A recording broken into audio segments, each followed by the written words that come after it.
Bom, boa tarde a todas e todos, brasileiras e brasileiros, estudantes do IESP, né? Estudantes, funcionários, professores do IESP. É com prazer imenso que eu dou início aqui à abertura oficial do semestre, né? Convidando... bom, primeiro quero agradecer a presença de todos vocês aqui ao evento e convidando o professor Carlos Benedito para a palestra inaugural, para a aula inaugural desse semestre, né? O professor Carlos Benedito é titular do Departamento de Sociologia da Universidade de Brasília, foi professor visitante nas melhores universidades do mundo, posso ter uma lista impressionante: Oxford, Columbia, Universidade de Lisboa, École de Hautes Études e até universidades conceituadas no que se chamava antigamente de Oriente, né? No leste da Ásia, Hong Kong e Singapura. O professor também é presidente da Associação Brasileira de Sociologia, foi presidente no biênio anterior e é presidente se reelegeu para esse novo biênio 2017 e 2019. O trabalho dele se dá na área de teoria social, me desculpe, o ato falho, sociologia da educação, e sociologia do ensino superior e sociologia dos intelectuais. A aula de hoje tem como título A Construção Social de um Modelo de Ensino Superior em Tempos de Globalização. Então, sem mais delongas, eu passo a palavra ao professor Carlos Benedito. Eu gostaria de agradecer muito o convite e dizer que eu fui enganado pelo Luiz, que eu tinha falado para ele que não era a aula inaugural, que era uma simples palestra, tal, que eu vim aqui compartilhar com vocês. O que eu vou apresentar aqui um pouco é uma pesquisa que eu ando fazendo sobre a construção social de um novo discurso sobre o ensino superior, uma pesquisa para o CNPq que eu comecei ano passado, e essa pesquisa tem me levado a viajar por várias partes do mundo para ver um pouco como é que está sendo criado um novo discurso que é bastante diferente de um discurso anterior da universidade.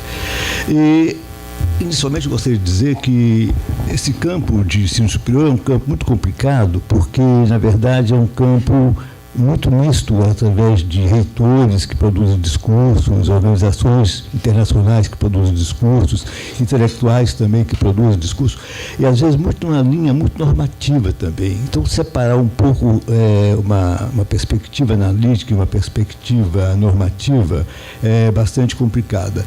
E também é uma área muito dominada por educadores, que, às vezes, usam conceitos sem fazer uma crítica dos conceitos. Então, é uma área bastante complicada e o que eu vou tentar apresentar aqui são duas coisas. A primeira coisa eu queria falar sobre a formação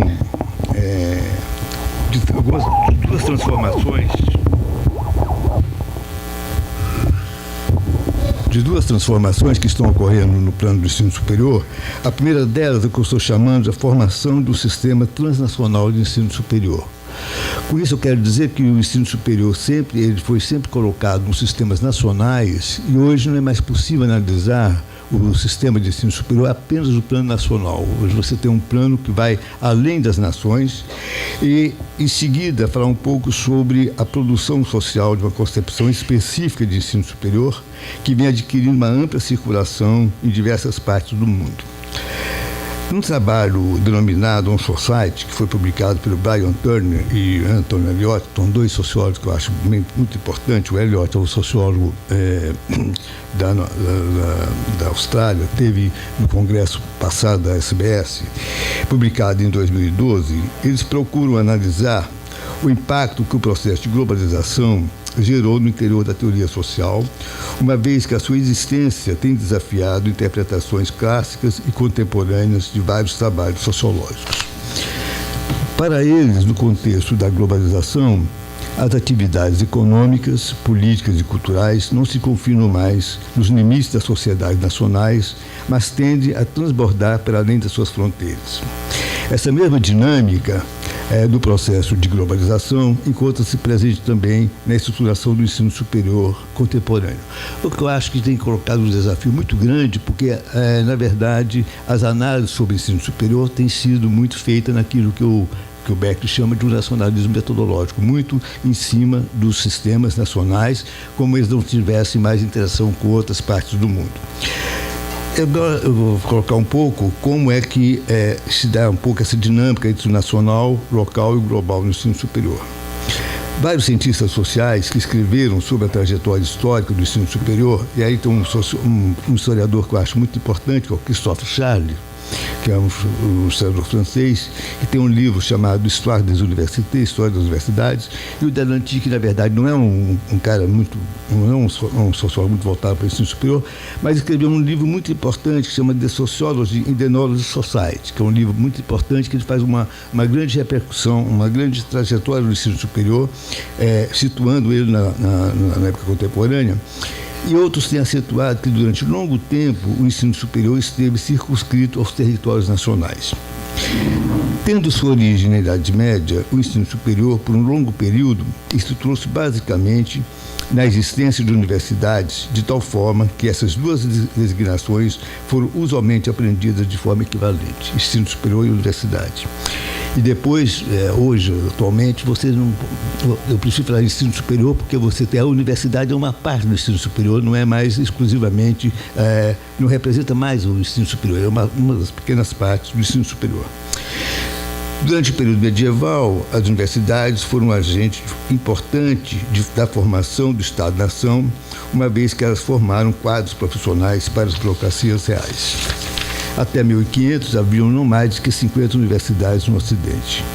Nos períodos posteriores ocorreu uma gradativa expansão das universidades que começaram a ser criadas em vários países.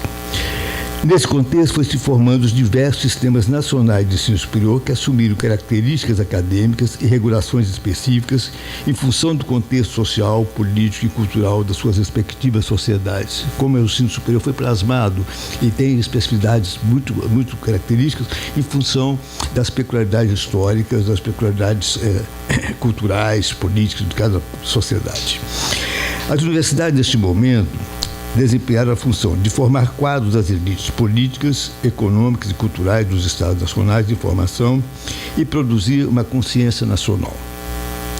A criação da Universidade de Berlim, em 1810, é ilustrativa nesse sentido, pois representou uma reação cultural e política diante da derrota das tropas de Napoleão na Batalha de Iena. O que eu quero mostrar aqui um pouco é que ela foi uma tentativa de ser uma instância muito importante da produção da nacionalidade cultural do Estado prussiano naquela época. Em função da centralidade cultural e política das universidades, vários estados nacionais europeus passaram a assumir a responsabilidade de subvencionar parte ou totalidade de suas atividades, o que hoje talvez já não se verifica dessa forma, que eu vou colocar depois.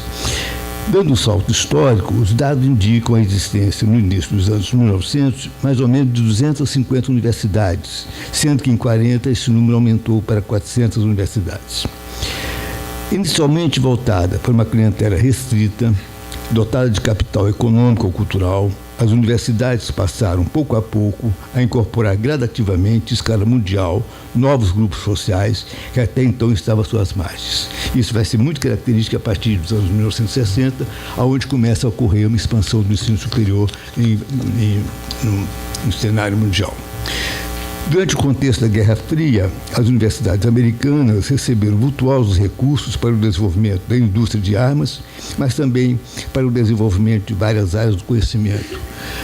Não sei se vocês se lembram, o projeto Camelot, que foi um financiamento do Departamento de Estado para analisar contra-revoluções na América Latina. Então, a sociologia também, a ciência política também recebia vultuosos investimentos de fundações americanas, de Estado americano.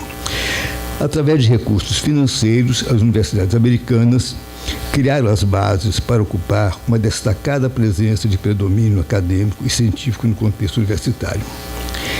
A partir da década de 60, o ensino superior começou a dar sinais mais nítidos de transformações em sua morfologia, em termos de crescimento de instituições e número de matrículas. Inicia-se a partir de então um processo de expansão que acelerou em escala mundial nas décadas seguintes. Atualmente, hoje, nós temos mais de quase 300 milhões de estudantes no ensino superior.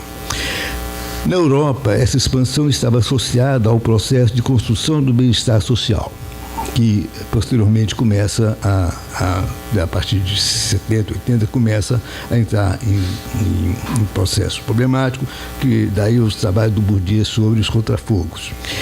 Durante esse período de expansão, ocorreram os movimentos de protesto envolvendo professores e estudantes. Nos Estados Unidos, esses movimentos criticaram a participação da invasão dos Estados Unidos no Vietnã e inseriram também na luta dos direitos civis. Na Europa, como ilustra o caso francês, eles criticaram os estudantes, professores, criticaram o legado de De Gaulle, o colonialismo francês, o caráter elitista da universidade. É neste contexto que surgiu o trabalho de Bourdieu, o Les Héritiers, que ilustrava de forma exemplar o monopólio da universidade por parte de grupos que concentravam elevado grau de capital cultural e econômico. As análises realizadas a esse respeito dos movimentos estudantis por Alain Touraine, Cornelius Castoriadis, Seymour Lipset, entre outros, destacaram a inserção das universidades como local de crítica cultural e social das sociedades. Não seria incorreto dizer que os discursos sobre as universidades nas décadas de 60 e 70 procuraram concentrar na dimensão social da universidade. Aqui, acho que essa é uma grande questão que vai ser, uma grande transformação que vai ser que esse discurso atual deixe de girar em cima da dimensão social e começa a girar em cima da questão econômica. Vários trabalhos neste período concentraram a atenção nos temas do direito ao acesso ao ensino superior, da democratização das universidades, etc. O que desejo destacar é que até os anos 80, o funcionamento, a dinâmica, os conflitos existentes no ensino superior das universidades estavam basicamente circunscritos nas diversas sociedades nacionais. A criação. Agora eu vou começar a mostrar um pouco a formação do sistema que eu chamo de sistema transnacional de ensino superior. Eu estava conversando com o Luiz que eu trabalho um pouco a noção de campo do Bourdieu, eu fui aluno do Bourdieu durante muito tempo. Agora, a dificuldade, para mim, é que o conceito de campo do Bourdieu sempre foi um conceito muito nacional. E como é que eu posso trabalhar com esse conceito numa escala maior, numa escala mais internacional? É um problema conceitual que eu estou enfrentando e que eu não ainda solucionei ainda de maneira adequada. Então, em vez de falar campo, eu estou falando de esfera transnacional. A criação dos diversos sistemas nacionais de ensino superior e a expansão de instituições e de matrículas do ensino superior em escala mundial criaram parte das condições propícias para a formação de um sistema transnacional de ensino superior. Se não tivesse tido essa expansão, se não tivesse tido a expansão de instituições de matrículas, talvez a gente teria muita dificuldade de falar na formação de um sistema transnacional de ensino superior. Uma outra parte importante e significativa que contribuiu para este processo relaciona-se com transformações econômicas, políticas, dos meios de comunicação, com a intensificação da mobilidade geográfica de pessoas, com o incremento de fluxo de informações que passaram a ganhar contornos mais claros a partir das últimas décadas do século passado. Bom, vários teóricos têm trabalhado sobre isso e eu acho que eles dão contribuições importantes para entender isso aí que se soma também com uma pré-condição para a formação dessa escala transnacional de ensino superior. Nesse sentido, creio que as análises de autores como Roland Roberts, que é uma das primeiras pessoas que começa a discutir a questão da globalização na sociologia, o Brian Turner, que é um teórico inglês que eu acho muito importante, a Saskia Sassen, o Castell, o Michel Vieux-Vorkard, o Jean Ury, que tem um trabalho muito importante sobre a questão de mobilidade, o Touraine, o Raimund Roth e vários outros, constituem contribuições teóricas, no meu modo de ver, relevantes para compreender o sentido macro dessas transformações e para inserir o ensino superior no contexto dessas mudanças. Claro que eu estou consciente que essas análises teóricas são diferentes umas das outras, mas no frigir dos ovos, elas dão um panorama, mais ou menos, onde que permite você situar o ensino superior nesse conjunto de transformações econômicas, sociais, políticas, culturais que estão acontecendo nas últimas décadas do século passado para atualmente.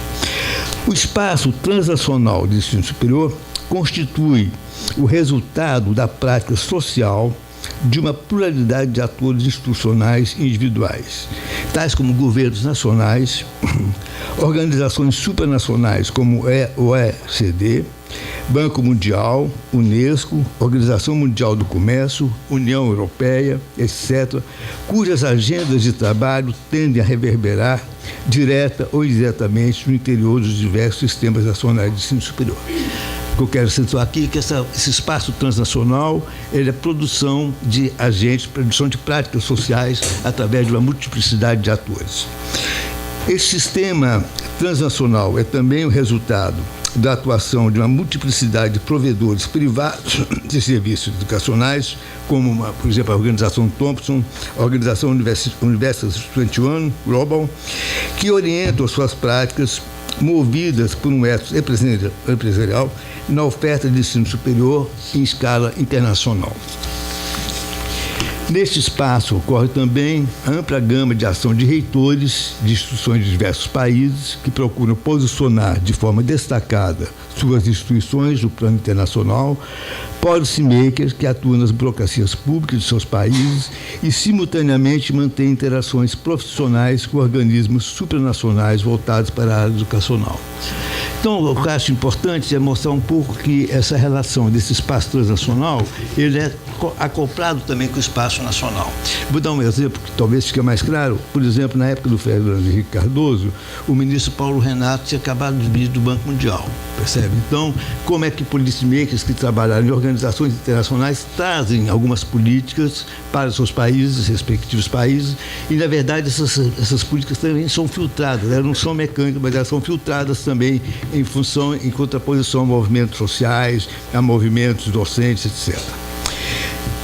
Este espaço transnacional é também o produto de uma intensa mobilidade geográfica internacional de pesquisadores, estudantes, administradores profissionais de ensino superior. Aqui eu queria chamar muita atenção, como hoje está havendo uma profissionalização em vários países de pessoas que vão administrar a universidade. Em vários países já não são mais professores que administram a universidade, mas são pessoas formadas que têm formação específica em administração de universidade. Bem como participação de acadêmicos que produzem trabalhos analíticos ou de caráter normativo sobre as mudanças em curso no ensino superior, muitos dos quais elaboram estudos ou relatórios para organismos internacionais. O que eu quero mostrar aqui um pouco é, não sei se vocês conhecem um livro do Nicholas Rose, que se chama Governando o Presente, é como, eu acho que está um pouco por detrás disso aqui, é como uma multiplicidade de atores de forma coordenada ou descoordenada, atuam e formam, na verdade, políticas que eles chamavam políticas orientadas de longe, que é um conceito que ele tira do Latour. Participam também desse processo centros de estudos de ensino superior, tais como existe no College de Boston, que é um centro muito importante sobre estudo superior, que durante longo tempo foi coordenado por Philip Altbach, que é uma pessoa muito importante na área do ensino superior, e também do Centro da Universidade de Londres, que é o Centro sobre o Ensino Superior, até recentemente coordenado por Simon Magson, que é uma pessoa também muito importante. Então, o que eu quero colocar um pouco aqui é que essa produção de vários trabalhos que vão aparecer posteriormente, ela é feita por reitores, por policymakers, e também tem uma circulação também de acadêmicos que circulam também nesses centros e organismos internacionais. Ou seja, há uma circulação muito grande de ideias e, às vezes, essas ideias estão convergindo para um modelo que eu vou tentar daqui a pouco explicitar um pouco. Torna-se oportuno salientar que as duas esferas de atuação do ensino superior, ou seja, os sistemas nacionais e a esfera transnacional, operam de modo simultâneo, mantendo interações recíprocas entre si. Os diversos atores deslocam frequentemente de uma esfera para outra, ora concentram atenção no nível local, ora concentram atenção no nível nacional, ora no nível transnacional. De tal forma que o nível transnacional opera no interior dos sistemas nacionais, caracterizando o fenômeno denominado de cosmopolitanização do Beck, ou seja, a presença de diferentes aspectos de políticas de globalização no interior das sociedades nacionais. Então, o que eu quero colocar é que esse espaço transnacional não é exterior às sociedades nacionais, mas ele repercute nas sociedades nacionais em várias direções, em várias direções, em vários níveis e com intensidades diferentes. A seguir, vou destacar brevemente 4 fenômenos que têm contribuído para a constituição desse novo espaço transnacional de ensino superior. O primeiro é a desterritorialização do ensino superior. Na medida em que ele não se confina mais nos limites dos territórios nacionais, várias universidades e corporações educativas passaram a operar em outros países, seja para oferecer ensino presencial ou através de modalidade online. Um exemplo é o Grupo Apollo, que atua a partir de uma lógica comercial nesse mercado global de ensino superior, criando novas universidades, novas instituições, ou comprando as que estavam em funcionamento, assim como estabelece parcerias com universidades ou empresas educacionais que operam em outros países. Mas, no entanto, não são apenas grupos empresariais que atuam nesse espaço transnacional.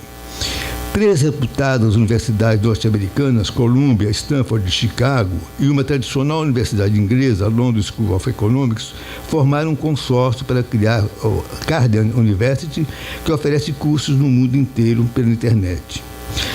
Os maiores provedores são países de língua inglesa, Estados Unidos, Austrália, Nova Zelândia, Inglaterra. A partir de 2000, vários campos foram criados, especialmente no Oriente Médio e no Sudeste Asiático, de tal forma que atualmente existem 200 campos dessas instituições no exterior. Ou seja, acho que aqui a gente tem um exemplo muito evidente de como que o ensino superior saiu das fronteiras nacionais e ganhou uma circulação transnacional. Depois, a mobilidade acadêmica transnacional.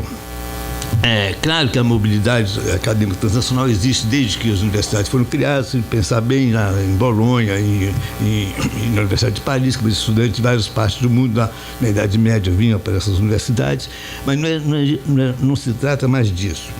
Estima-se que atualmente mais de 10 milhões de estudantes estão realizando seus estudos em universidades estrangeiras.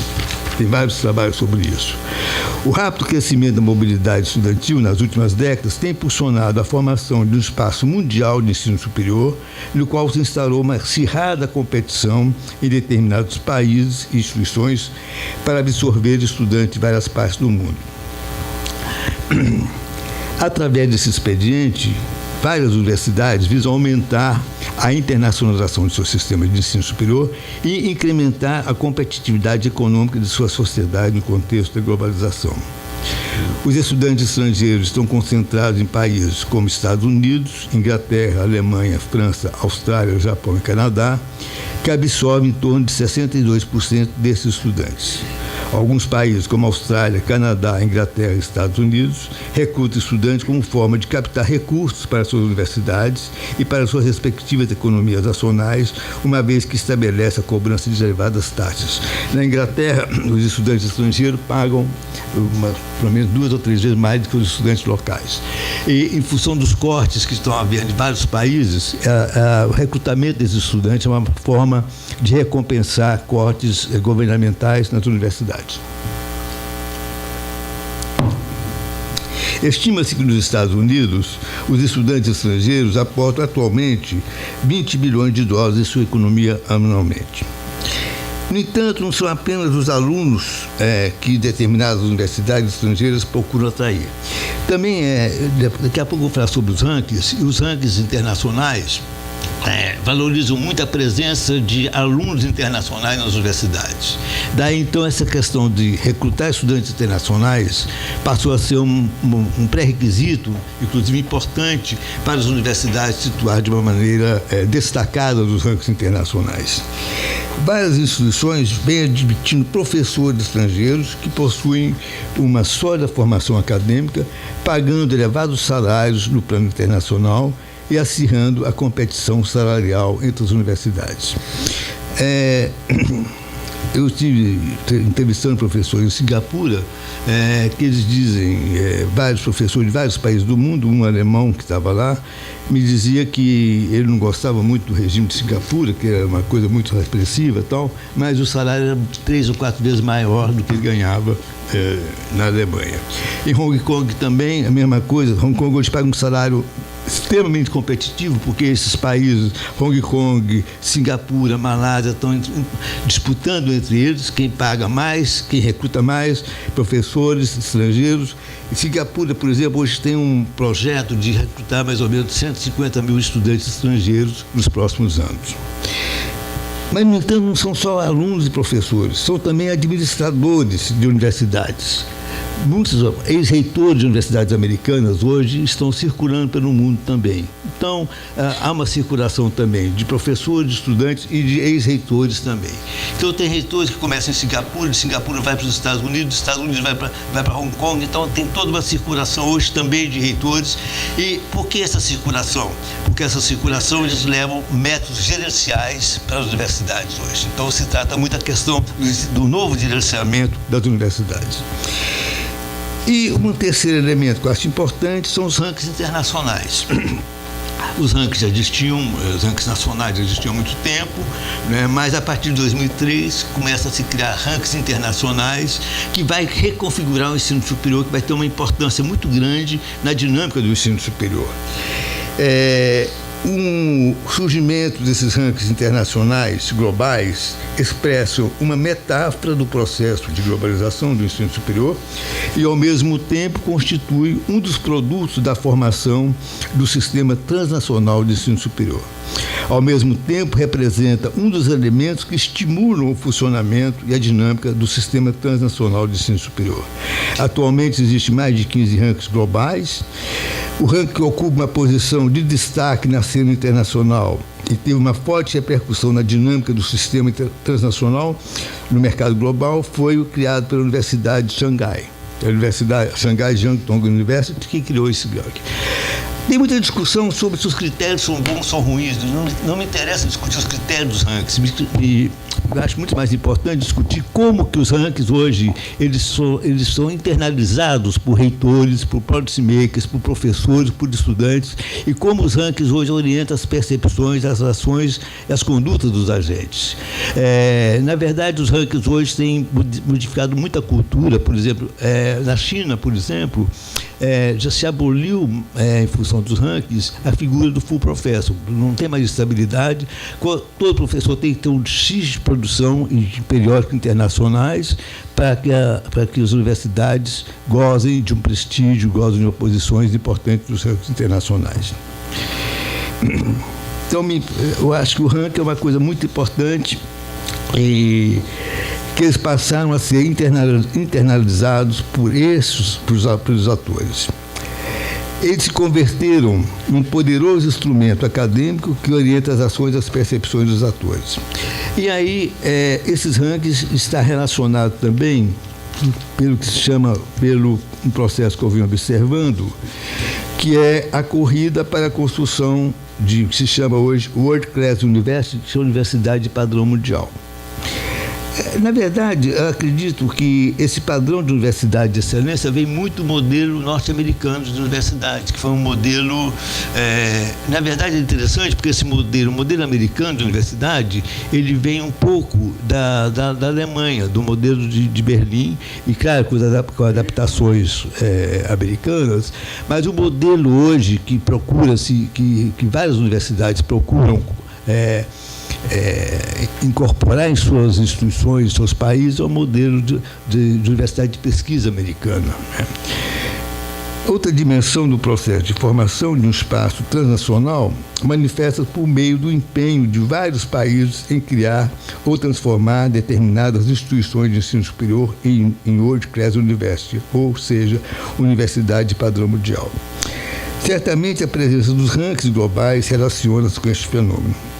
Em numerosas sociedades nacionais, governantes, policymakers, reitores, docentes, entre outros atores, consideram que a construção de universidades que desenvolvem pesquisa de ponta poderá reter universitários em seus respectivos territórios, bem como atrair um número considerável de estudantes e professores estrangeiros, ampliando o processo de internacionalização. Aqui, eu não vou poder entrar em detalhe, mas, por exemplo, o ensino superior da França, onde eu passei uma parte da minha vida estudando, trabalhando, fiz meu doutorado lá, a França está mudando totalmente o seu ensino superior em função dos rankings. Por quê? A França tem um sistema muito particular de ensino superior. Ela tem as universidades e as grandes écoles. E a pesquisa não é feita nas universidades. A pesquisa é feita... E tem o CNRS, que é o Centro Nacional de Pesquisa. A pesquisa é feita dentro do CNRS. Tem professores que são pesquisadores que nunca pisaram numa universidade. Então, as universidades francesas estavam sendo, na verdade, as universidades francesas que se achavam as melhores do mundo perceberam, quando saíram os rankings, que elas estavam muito além das grandes universidades mundiais. E hoje você tem uma política na França de colocar parcerias entre universidades, grandes escolas e centros de laboratórios de pesquisa. Está mudando muito em função dos rankings. Na Alemanha, por exemplo, você tem toda uma política hoje, chamada política de excelência, que é uma competição entre universidades em função de grandes projetos de pesquisa, com mutuais recursos, para, na verdade, também escolher determinadas instituições para poder ser universidades competitivas. A China tem um projeto hoje, que é o projeto 211, o 985, é um projeto para criar 10 universidades de padrão mundial. A Universidade de Pequim e a Universidade de Tsinghua, que são duas universidades importantes e, na verdade, então, você tem toda uma política hoje para dirigir mais recursos para universidades capazes de competir mundialmente. Então, essa questão dos rankings vem modificando muito o panorama do ensino superior. Agora, eu queria discutir um pouco, que é um pouco a produção desse novo discurso, e a minha pergunta é se estamos diante de um novo espírito para as universidades. Estamos diante de uma nova concepção das universidades. Paralelamente à formação deste espaço transnacional de ensino superior, está ocorrendo a emergência de uma concepção específica de universidade. Nessa concepção, determinadas características com as quais foram identificadas as universidades ao longo de sua trajetória vêm se alterando de forma significativa. Essa nova concepção e o discurso sobre ensino superior para as universidades tem sido construída por atores que atuam tanto de forma simultânea, tanto nos sistemas nacionais como no espaço transnacional. De um modo geral, tem-se atribuído às universidades uma crescente dimensão utilitária, ou seja, a expectativa de que elas exerçam um papel predominante no processo de competitividade econômica e tecnológica entre os países. Aqui eu acho que tem uma alteração muito grande. Se nos anos 60, 70, a ênfase era na questão social da universidade, a questão da democratização, o discurso se desloca agora para uma questão de competitividade e uma relação da universidade atrelada às demandas econômicas da sociedade. Observa-se também um discurso que incentiva o processo de competição entre instituições de ensino no interior dos países e no contexto internacional, em busca de reconhecimento acadêmico e social, impulsionado pela presença de rankings tanto nacionais quanto globais. Eu não sei se vocês tomaram conhecimento do projeto Print da CAPES, que é um projeto... Exatamente. Que é uma maneira de introduzir também a competição dentro das instituições. Né? Na Unibem nós somos uma briga lá, saber, percebe? E depois percebe que não é muita grana também. Né? Todas as fases têm competição. Exatamente. O nome devia ser cavalo de Troia. Então, a questão da competição hoje, da competição entre colegas, a competição dentro da universidade, a competição entre as instituições também, eu acho que é uma coisa é um traço muito específico e muito característico da vida universitária contemporânea. Cada vez mais, os docentes em várias partes do mundo são estimulados a valorizar publicações indexadas, de tal modo que, em função dessa pressão, as atividades de ensino tendem a assumir um papel relativamente secundário, na medida em que gradativamente vem deixando de constituir um critério relevante em termos de prestígio acadêmico. A pergunta não é mais o que você está publicando, é aonde você está publicando. Hoje essa é a grande questão que se faz no mundo todo. E, na verdade, creio eu que seria muito importante fazer trabalho sobre um novo ethos acadêmico também, que é um ethos marcado muito pelo individualismo. Cada vez mais as pessoas estão construindo suas carreiras, é uma coisa que eu venho observando no mundo um pouco, construindo suas carreiras e deixando um pouco o compromisso institucional. Vários autores, entre os quais Darren Barney e Lawrence Bush e Stephen Ward, que é um sociólogo americano, indicam uma mudança significativa na natureza das universidades no momento presente, uma vez que em várias sociedades o modelo intelectual que norteou historicamente a vida acadêmica vem sendo confrontado por uma outra formulação que, grosso modo, é denominado modelo gerencial. O modelo intelectual, de certa forma, plasmou durante longo tempo, daqui a pouco eu vou explicar esse modelo, a vida universitária, e agora vem sendo substituída por um modelo gerencial. Isso aqui faz um tipo ideal que eu estou tentando colocar. Claro que tem muitas mediações, muitas intermediações e muitas nuances nessas coisas, mas, na verdade, eu acho que estamos passando de um modelo intelectual para um modelo gerencial. O modelo intelectual compreende uma linhagem de reflexão a respeito da identidade institucional da universidade, iniciado no século XIX por John Newman, que foi um cardeal inglês, que perpassou as reflexões do Humboldt, que criou a Universidade de Berlim, e também de Karl Jaspers, e prolonga-se nos dias atuais no pensamento do Habermas, do Bauman e de Stephen Ball, que é um importante sociólogo inglês.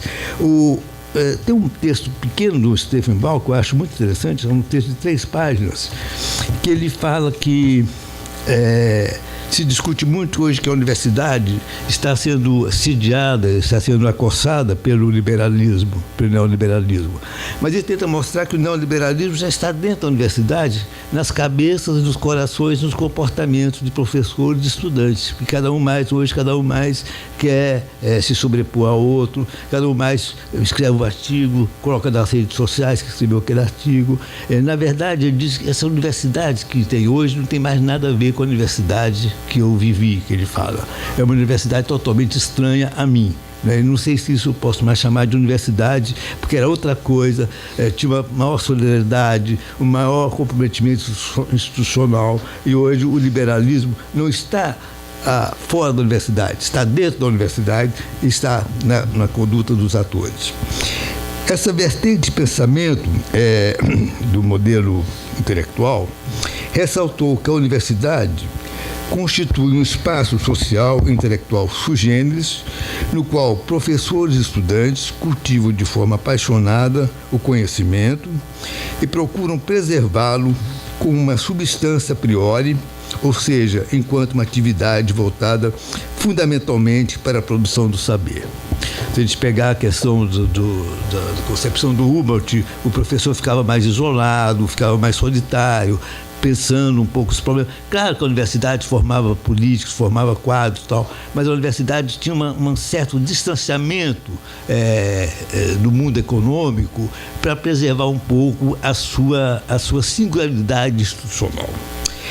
Por volta de 1900, o modelo de universidade concebido por Humboldt, que em larga medida expressa esse modelo intelectual, levou a Alemanha a uma posição de liderança na pesquisa científica. É aí que vários intelectuais e vários professores norte-americanos foram para a Alemanha estudar nessa época e constroem as universidades americanas em função desse modelo alemão. A Universidade de Chicago, criada em 1892, que foi a primeira universidade importante na área de sociologia, foi criada em cima desse modelo. E o Albion Small, que foi o fundador da Universidade de Chicago na área de sociologia, foi aluno dessa universidade criada pelo Humboldt. Bom, as universidades americanas, criadas no final do século XIX, inspiraram-se em larga medida na experiência da Universidade Alemã, que foi frequentada por vários de seus docentes e que nela encontraram uma fonte de estímulo para criar instituições, como Chicago e também a Johns Hopkins. Aí, já por volta de 60, esse modelo do Humboldt começa a entrar um pouco em questionamento.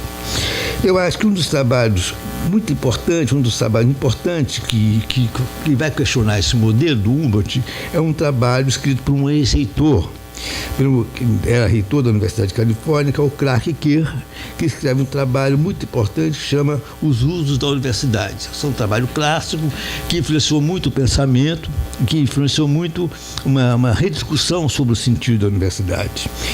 E ele começa dizendo, uma das primeiras frases desse livro dele é: a Universidade do Humboldt morreu. Essa Universidade do Humboldt não tem mais sentido na sociedade moderna.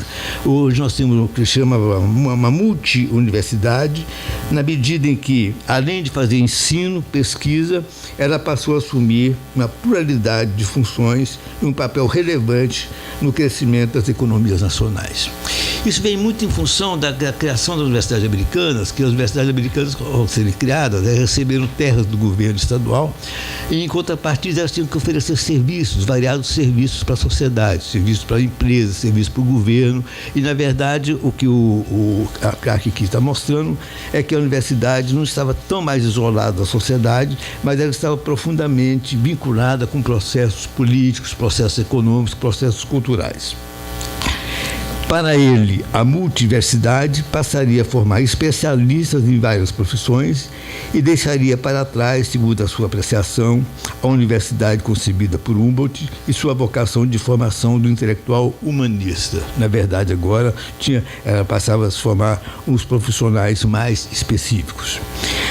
A partir da década de 60, surgiu uma série de trabalhos que, apesar de suas diferenças de abordagem, suas diferenças de uns para os outros, irão também distanciar-se do sentido de universidade conferida pelo modelo intelectual concebido inicialmente pelo Humboldt.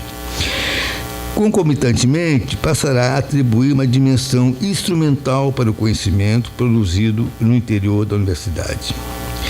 Aí, nesse sentido, começa a surgir uma série de trabalhos. Um dos trabalhos importantes é o trabalho do Peter Drucker, que escreveu A Época da Descontinuidade, que foi traduzido em vários países, em vários idiomas, e que introduziu o conceito de sociedade do conhecimento, Knowledge Society, que representou um marco inicial na divulgação dessa noção, que pouco a pouco passou a ter uma ampla circulação mundial no campo acadêmico.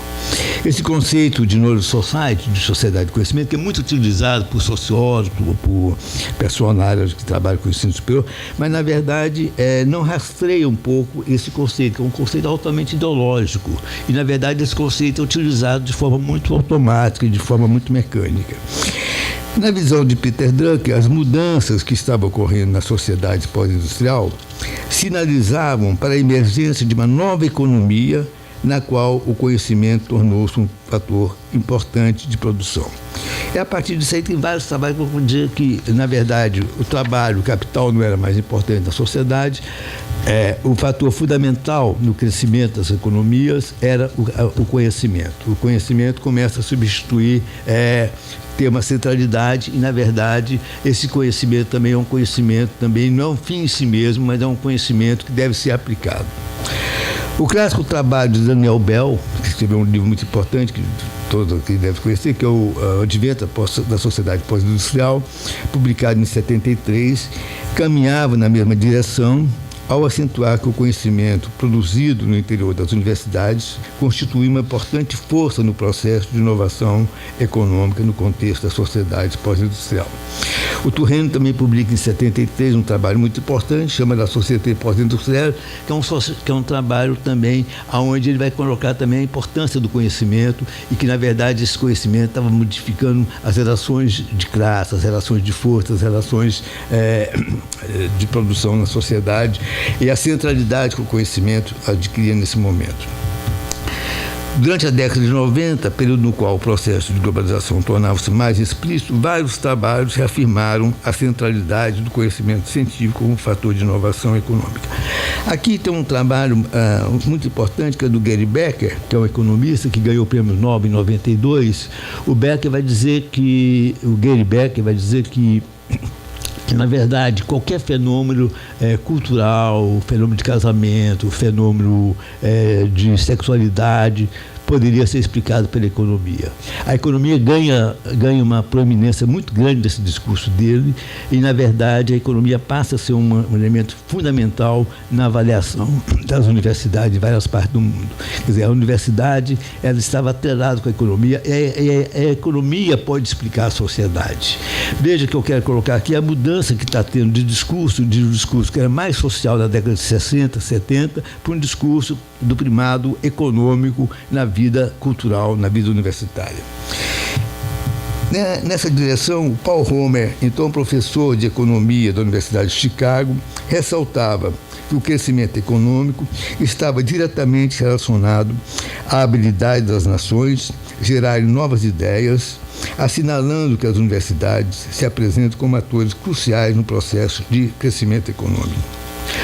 Os trabalhos denominados de tríplice hélice, realizados por Leidesdorff e Henry Etchkovich, aprofundaram a ênfase discursiva na dimensão instrumental do conhecimento ao analisar as relações possíveis entre governo, universidade e indústria. Como essas três instituições estavam mudando o caráter da universidade, porque a universidade não só prestava serviço para o governo também, mas elas captavam fundos da indústria e, na verdade, elas tinham também relações muito importantes com a indústria e era nessa relação de tríplice hélice que as universidades estavam se movendo agora.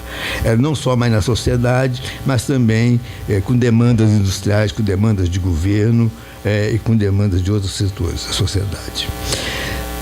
Num período mais recente, aqui também eu queria colocar um trabalho importante que é criado, que é um trabalho de 1998, que é do Burton Clark, que foi um sociólogo muito importante também nessa questão, que escreve um trabalho sobre a universidade empreendedora, que a universidade tinha que mudar a sua cultura, essa cultura muito acadêmica, e ela devia ser mais empreendedora no sentido de mudar a sua organização institucional, mudar o seu modelo de gerenciamento, um modelo mais gerencial e um momento também de deixar de esperar dinheiro só do governo e ela captar recursos na sociedade e tal.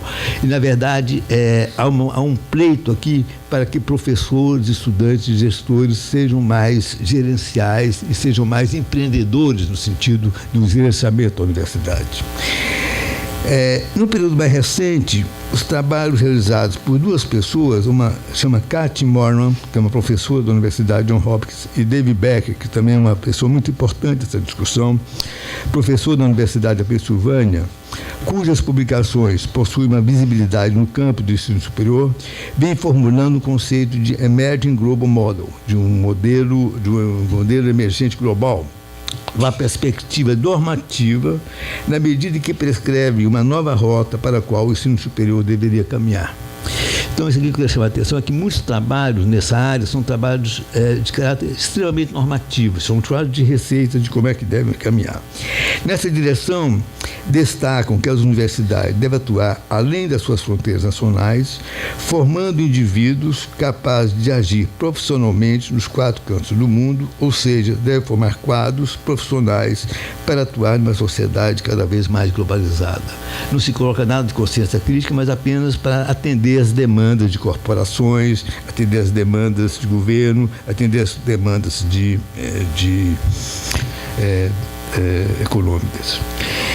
Indicam que a atividade de pesquisa deve estar atrelada ao caráter incremental no processo econômico. Aqui também tem uma mudança de discurso também, que o conhecimento, que é tido como conhecimento para o bem público, se torna cada vez mais um conhecimento para interesses privados, de empresas, de corporações. Propõe que as universidades devem diversificar a captação de recursos através de cobrança de anuidades, por meio também de parcerias com corporações nacionais e internacionais. Na verdade, hoje, a França, que tinha um ensino público durante muito longo tempo, começa a ter um debate agora sobre cobranças de... já cobrava um pouquinho, mas agora quer cobrar mais.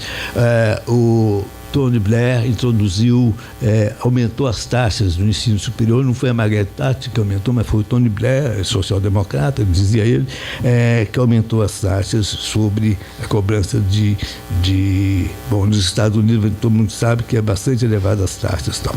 E agora no Brasil também vai voltar esse debate sobre cobrança de taxas nas universidades públicas federais. Indicam também que a universidade deve explorar comercialmente novos produtos ou serviços de alta tecnologia. Para tanto, torna-se necessário mudar a cultura acadêmica e o comportamento de dirigentes universitários, de docentes, de alunos, introduzindo uma prática de uma postura gerencial e empreendedora.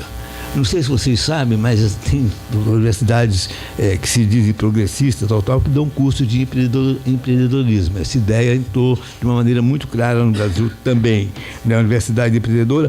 E já que o Estado está falido, só nos resta ser empreendedor de si mesmo. Na verdade, é uma universidade cada vez que prega uma cultura da individualização, né? No sentido aqui do Beck e tal.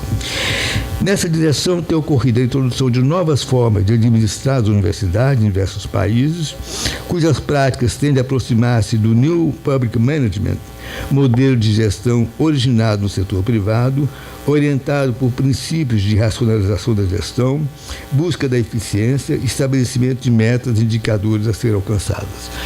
O trabalho do Burton Clark sobre a Universidade Empreendedora é nesse sentido. Ela deve mudar a sua forma de gestão. Aqui no Brasil nós não estamos sentindo muito isso ainda, mas, por exemplo, nas universidades americanas, nas universidades inglesas, isso é muito forte. Quer dizer, na verdade tem toda uma cultura para acabar com o colegiado, com a universidade as decisões serem colegiadas e serem mais centralizadas a partir de um corpo administrativo formado, capaz de imprimir padrões gerenciais, racionais, eficazes nas universidades. As universidades cada vez mais são cobradas pela sua eficiência, pela sua produtividade de professores, de estudantes e tal. É essa a lógica que eu acho que está entrando muito forte nesse modelo.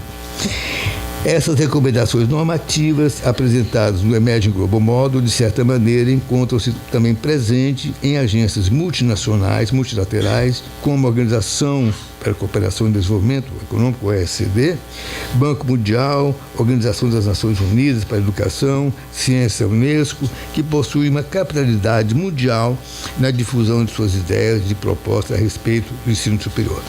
Então, as recomendações do Banco Mundial, acabou de sair para o Brasil que as universidades são ineficientes, que a universidade, de novo, engloba uma elite muito grande que pode te pagar. Então, essas ideias, elas têm uma capitalidade imensa. A atuação do Banco Mundial, por exemplo, na África, é muito importante. Quer dizer, na Europa, não. Na Europa, as determinações da comunidade europeia são muito mais importantes que o Banco Mundial. Não tem muito sentido discutir a questão da presença do Banco Mundial na educação superior na Europa, porque, na verdade, os rumos da educação superior na Europa são dados pela União Europeia. Mas, por exemplo, na África, o Banco Mundial tem uma presença muito grande e essas ideias circulam de maneira muito forte. E os auxílios econômicos também são dados em função de reformas que são realizadas no ensino superior a partir de modelos do Banco Mundial, né? Além de elaborar documentos sobre ensino superior, esses organismos promovem de modo recorrente seminários e reuniões de trabalho com atores de diversos países, como reitores, policymakers, acadêmicos, especialistas em ensino superior. Eu tive na OSCDE, fazendo meu levantamento de pesquisa, e estava vendo as reuniões. As reuniões não só discutem, mas também tem todo um coffee break, toda uma interação afetiva, uma interação social, aonde começa também a ter redes de solidariedade, redes de contato entre policymakers dos estados e essas organizações, de tal forma que várias dessas recomendações, de várias dessas ideias que são feitas por organismos internacionais, permeiam as culturas nacionais através desses atores. As agendas dessas reuniões incluem também encontros informais que propiciam a criação de redes de intercâmbio entre os participantes, nas quais circulam as concepções dessas agências.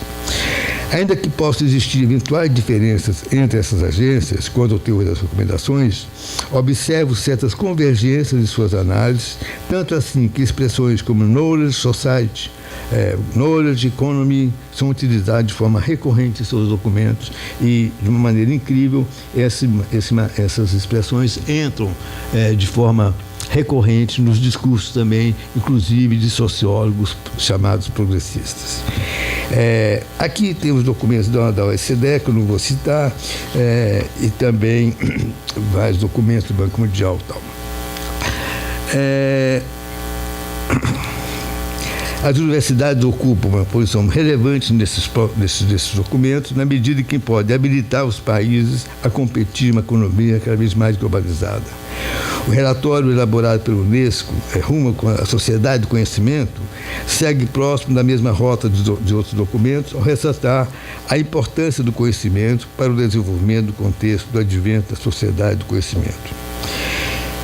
Estou terminando. Tudo leva a crer que o modelo gerencial vem alcançando uma forte circulação em várias partes do mundo. As ideias contidas no modelo intelectual constituem uma referência cognitiva relevante para fundamentar uma reflexão crítica com relação aos rumos que a universidade vem assumindo na atualidade, bem como para interpelar uma concepção estreita do conhecimento, inclusa no modelo gerencial, que tende a privilegiar a dimensão funcional e utilitária do saber e valorizar uma formação acadêmica voltada prioritariamente para atender demandas do mercado de trabalho. Um dos legados da concepção da universidade, inaugurada por Humboldt, que perpassa as reflexões de vários autores contemporâneos, consiste em salientar que sua identidade institucional assenta na produção e transmissão do conhecimento, cujo valor não deve ser medido a partir de critérios de utilidade, mas avaliado pela sua qualidade e relevância acadêmica. Não obstante a dimensão profícua do modelo intelectual, ele necessita também ser revista, pois a sua gênese coincide com a existência de uma universidade destinada basicamente a um pequeno ciclo de elite detentora de postos econômicos e culturais. Não procede nos dias atuais conceber as universidades como uma instituição isolada de questões econômicas, políticas, culturais relevantes das sociedades nacionais e do mundo contemporâneo. Por fim, permanece a compreensão de que a universidade, por constituir um espaço social sui generis, ancorado em sua relativa autonomia institucional e liberdade de pensamento, não deve ser capturada por interesses sociais, econômicos, políticos e identitários particulares, na medida em que representa um dos espaços raros existentes na vida contemporânea, capaz de refletir criticamente sobre a sociedade que a circunda e, ao mesmo tempo, sobre si mesma, enquanto uma instituição que possui propriedades específicas. Muito obrigado pela atenção.